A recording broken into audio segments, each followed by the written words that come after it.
Which high school friend took a path you didn't expect? Girl in my high school was a terrible human being, selfish and totally self-absorbed. I couldn't stand her. One of the shallowest, nastiest people I knew. 20 years later she sacrifices her life trying to help save 3 children, unknown to her, from drowning in a rip current at a local beach. Did the kids make it? Yes, she was the only victim.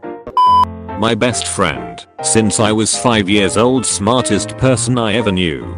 She went off to college and got into heroin. She is now serving a life sentence for first-degree murder. She was the mastermind and the getaway driver of a burglary gone wrong. Her accomplices broke into a guy's home they were acquainted with, tied him up, and beat the shit out of him. He died of a heart attack sometime during the ransacking of his home or directly thereafter.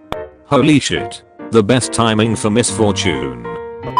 Low achiever. Used to goof off in class all the time. Bit of a class clown. Used to tell everyone that her goal was to be a trophy wife so she could watch TV all day. Point has shown her designs at Paris Fashion Week and has dressed several celebrities. You could have knocked me over with a feather when I was flicking through a copy of Vogue Australia on my lunch break and there was a 4-page article on her in there. Point I was so happy. She always had a heart of gold and I feel like her teen self was a reflection of what her family thought for her. She deserved to be much more than someone's wife.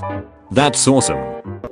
A friend of mine is a talented artist with a deep passion for video game design. He worked on projects for indie devs all through high school, and I thought it was certain he would quickly become an artist for some dev studio soon after. He now works as a furniture salesman. I wanted to work on games since high school, and tons of folks were convinced I'd be working in gaming. Point after hearing the horror stories about the game industry, lack of job security and constant layoffs, I'm happy as a stock person. I did some freelance work for an indie game developer as a freshman in art school. I thought I was destined for a glorious future in illustration and design. Point I did coffee shop art shows for a decade while working in bars/coffee shops, and now tattoo in a low-level seasonal vacation shop and do murals for local businesses. I had a friend in high school who was high achieving academically. He was in the top classes, very nervous and well behaved in the classroom.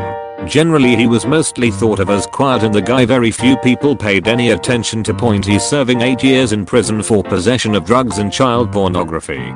Holy shit. Watch your mouth, there are children. Average guy at school, dead through alcoholism by his mid-20s. It was apparently asphyxiation that got him.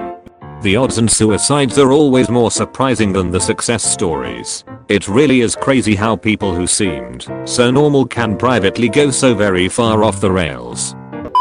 When I was 10 I sat next to the sweetest boy in our class. All the other boys I had sat next to in junior school were mild asshats. I remember I lent him my Willy Wonka and the Chocolate Factory VHS, and he lent me the Muppets Take Manhattan. Point we went to different high schools when we were 12. I heard that at 16 he had been arrested for armed robbery. I still can't believe it.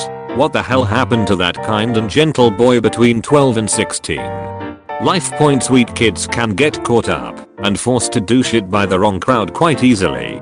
Or they bottled up all the shit cause kids are good at doing that. Then he grew up and realized he didn't need to or just couldn't do that anymore. I know cause that's me. The happy surprise. One of the girls I went to school with kind of came from the wrong side of the tracks. Nice kid, but her family was known to be pretty trashy and she dropped out of community college to be a stripper. A few years later, she got her shit together and now she's a corporate lawyer. The not so happy surprise. Dude was brilliant. He came from a wealthy family. He was good at sports. He was a hilarious person to be around. Even at the time, it was no secret that he had his demons, but he was just so damn smart that it seemed like if he could grow out of his adolescent angst, everything would be fine. Again, wealthy family, bright, good looking. Bro didn't exactly have to hit a home run to do okay in life. Point I believe he's working part-time at the grocery store now, but he may have gotten fired again, or he might be back on disability. Or maybe he's working at Pizza Hut. It's always hard to keep it straight because he doesn't tend to hold down any particular job for long. Point honestly, if he weren't such a nice person, there might be a hint of schadenfreude there, but as it is, it's just tragic. He really was brilliant, and he really was a wonderful human being, but there weren't enough advantages in the world to save him from himself.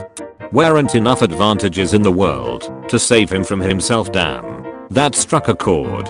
It really was tragic. Point, we had all of your standard peaked in high school stories. Popular football player becomes fat construction worker. Cheerleader gets pregnant at 20. Valedictorian goes on to work an average job, etc. But in a way, none of those were that shocking. They were just kind of logical outcomes for a bunch of middle class suburbanites. By definition, we all have to peak sometime. And for a certain percentage of us, that time is going to be when we are 16. But that kid, he had every card but one stacked in his favor, and that one card was enough to undo everything else.